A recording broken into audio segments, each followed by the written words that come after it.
Figure में almost सब कुछ दिया हुआ है, लेकिन फिर भी 99% लोग इसको सॉल्व नहीं कर पाते। ये है the hardest easy geometry problem. 1922 के इस सवाल को आप अलग अलग तरीके से सॉल्व करने की कोशिश करोगे और करते ही रह जाओगे, और यहीं से ये सिंपल सा डायग्राम एक हाईली चैलेंजिंग पजल बन जाता है। तो चलिए देखते हैं आखिर इस प्रॉब्लम में ऐसा क्या है। क्वेश्चन में आपको एक ट्राइंगल दिया हुआ है ABC।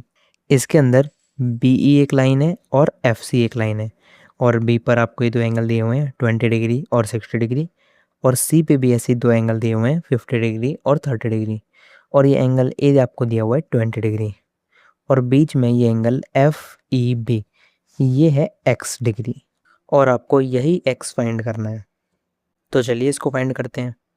सबसे पहले ट्राइंगल BEC इसको कंसिडर करेंगे, तो एंगल B है 60 डिग्री, एंगल C है 50 + 30 80 डिग्री, तो एंगल A हो जाएगा 40 डिग्री। इसके बाद अब हम ट्राइंगल BFC इसको कंसिडर करेंगे। इसमें एंगल C है 50 डिग्री, एंगल B है 20 + 60 80 डिग्री, तो एंगल F हो जाएगा 50 डिग्री। अब देखिए, इसके बाद आपको कहीं पे भी कोई भी एंगल नहीं मिलने वाला है। आप कोशिश करते रह जाओगे, लेकिन आप ना तो x तक पहुंच पाओगे, ना ही कोई नया एंगल फाइंड कर पाओगे। तो अब इस क्वेश्चन में आगे बढ़ने के लिए हमें कुछ आउट ऑफ द बॉक्स सोचना पड़ेगा, कुछ कंस्ट्रक्शन वगैरह करना पड़ेगा। तो हम BC से 20 डिग्री एंगल पर AC पर एक लाइन बनाते हैं। BD जो है वो BC के साथ यहाँ पे 20 डिग्री एंगल बना रहा है, तो एंगल CBD हो गया 20 डिग्री, और ये पहले पूरा 60 डिग्री था, तो बचा हुआ ये हो गया 40 डिग्री। अब देखिए, ट्राइंगल BDC इसको कंसिडर करेंगे, तो यहाँ पे एंगल C है 30 + 50 80 डिग्री, और एंगल B है 20 डिग्री, तो एंगल DB हो जाएगा 80 डिग्री। और अब एंगल D और एंगल C यहाँ पे दोनों ही 80 डिग्री हो गए हैं।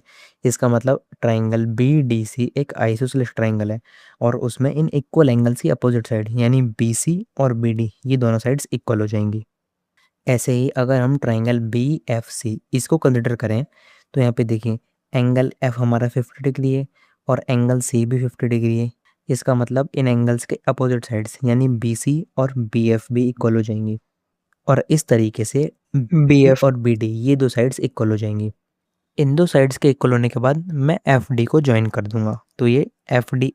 अब देखिए, ये जो ट्राइंगल बनाए FB और D, इसके अंदर BF और BD इक्वल है, और एंगल B जो है वो 20 और ये 40 यानी टोटल 60 डिग्री है। एंगल B 60 डिग्री है, और क्योंकि BF और BD इक्वल है, तो एंगल F और एंगल D भी इक्वल होंगे। तो इसका मतलब एंगल F और एंगल D दोनों ही 60 डिग्री हो जाएंगे, तो ये हो गया 60 डिग्री। अब देखिए, क्योंकि ट्राइंगल BFD के अंदर तीनों ही एंगल 60 डिग्री है, इसका मतलब ये एक इक्विलेटरल ट्राइंगल बन गया, और इक्विलेटरल ट्राइंगल बन गया तो इसकी तीनों साइड्स इक्वल हो जाएंगी, और इस तरह से साइड BD जो है वो FD के इक्वल हो जाएगी। अब देखिए, इस पॉइंट D पर ये एंगल 60 डिग्री है, और ये नीचे 80 डिग्री है, और पूरा ये 180 डिग्री होना चाहिए, तो इसका मतलब ये बचा हुआ एंगल 40 डिग्री हो जाएगा। अब ट्राइंगल BD और E को कंसिडर करते हैं। अब देखिए, यहाँ पे एंगल B 40 डिग्री है, एंगल E भी 40 डिग्री है। इसका मतलब इनके अपोजिट साइड से BD और ED इक्वल होंगे। हमें पहले से ही पता है कि BD और FD इक्वल हैं, तो इन दो स्टेटमेंट से हम कह सकते हैं कि FD और ED ये दो भी इक्वल हैं। अब ट्राइंगल EFD को कंसिडर करेंगे। यहाँ पे साइड्स FD और ED इक्वल है, तो इनके अपोजिट एंगल्स एंगल F और एंगल E ये दो भी इक्वल्स होंगे, और यहाँ पे पहले से ही एंगल D हमें 40 डिग्री दिया हुआ है, तो इसका मतलब एंगल F और एंगल E ये दोनों ही 70 डिग्री होंगे। E पहले से ही x + 40 डिग्री है, जो कि 70 डिग्री के इक्वल है। अब इस इक्वेशन से x की वैल्यू निकाल सकते हैं, जो हमें 30 डिग्री मिल जाएगी, और इसी के साथ ये क्वेश्चन कंप्लीट होता है। तो कैसा लगा आपको the hardest easy geometry problem? कुछ भी समझ ना आया हो तो आप कमेंट्स में पूछ सकते हैं। वीडियो अच्छी लगी हो तो लाइक कर दीजिए, और ऐसे ही और शानदार मैथमेटिकल वीडियोस के लिए चैनल को सब्सक्राइब कर दीजिए। This is mister math signing off. Be curious, be logical.